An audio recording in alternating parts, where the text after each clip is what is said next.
Okay, so in this part, what we will look is how second order systems poles behave when you vary zeta. That is, we had second order system at c by r is equal to omega n square divided by s square plus 2 zeta omega n plus omega n s plus omega n square. How this guy will behave? The denominator with respect to zeta, since the roots are dependent upon zeta, that's how they will behave depending upon the value of zeta. So we will plot in S plane sigma j omega. Sigma is x-axis, y-axis is j omega. S plane the roots of c by r. Mind you, it does not depend upon the input. Okay, in general, what will happen when you vary the value of zeta to the poles of second order system? That's what we will see. So you can see there is two coordinates, axis sigma and j omega, and there it is a circle like a plot. Okay, this is the path of your closed loop, second order closed loop poles. This is the path. This is how it will vary when you change the value of zeta. So look at there, when you have zeta equal to 0, these are the poles. It will lie on j omega axis. When you increase the zeta, this was an undamped case. When you increase the zeta between 0 to 1, your roots will lie in this region. Okay, both here and here. Complex poles where you observe, okay, under damped case, complex pole, two conjugate complex poles you observe, which are these.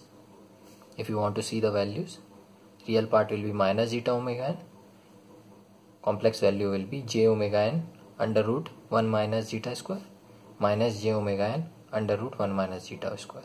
Okay, so that is what we face when we go for roots of c by r. In underdamped case, we get real part, some real part, and two conjugate imaginary parts. Okay, so that's what I have mentioned here. So this is the real part and this is the j omega axis part. Okay, so mind you, when you had zeta is equal to 0, you had natural frequency minus j omega n, but here you have minus j. In underdamped case, you have minus j omega n under root 1 minus zeta square, j omega n under root 1 minus zeta square. This is sometimes called as j omega d, where omega d is damped frequency, which is omega n under root 1 minus zeta square. So here it is minus j omega d, here it is plus j omega d. This will only happen in underdamped case. Okay, so as you vary zeta from 0 to 1, your roots comes like this, and when in your zeta will be equal to 1, it will be here. Mind you, there are two roots, equal roots coinciding each other here. Okay, at zeta equal to 1, which was critical time.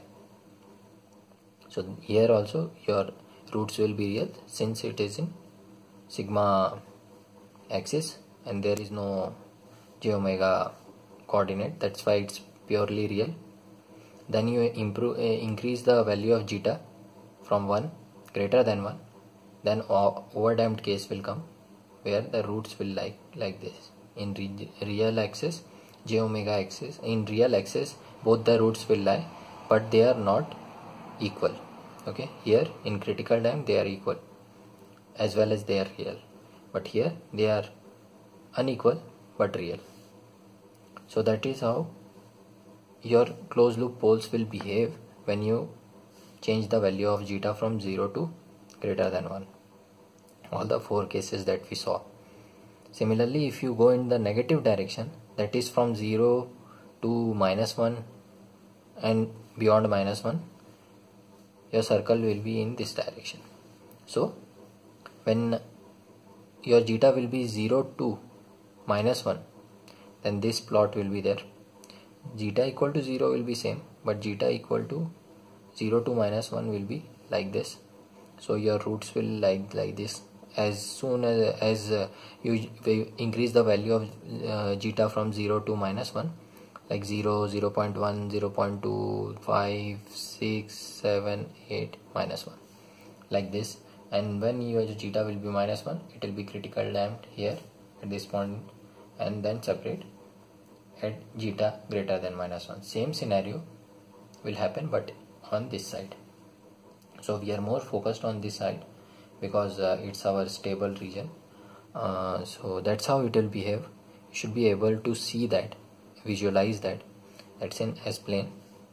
Now there is one angle theta, which is the angle between the sigma axis and the pole of one of the pole of underdamped case, which is given as theta is equal to cos inverse zeta. Okay, so that's how you can calculate. Once you vary the value of zeta, your poles will vary, and depending upon that your theta will vary. You can directly calculate the value of zeta by looking at the graph. So this graph is very important. Sometimes numerical gets framed from this graph. You directly compare the values and you can get the omega and zeta. If omega and zeta are known, almost everything is known in second order system. So this graph is important. Mind you, when zeta is greater than 1, we had overdamped case.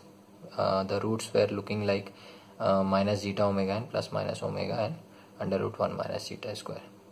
Same story, but same story like underdamped, but the roots are not imaginary now.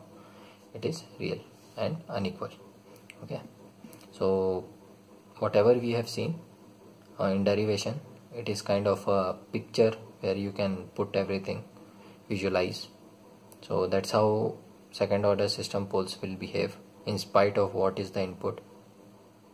The transfer function, the poles, closed loop poles will behave with respect to zeta.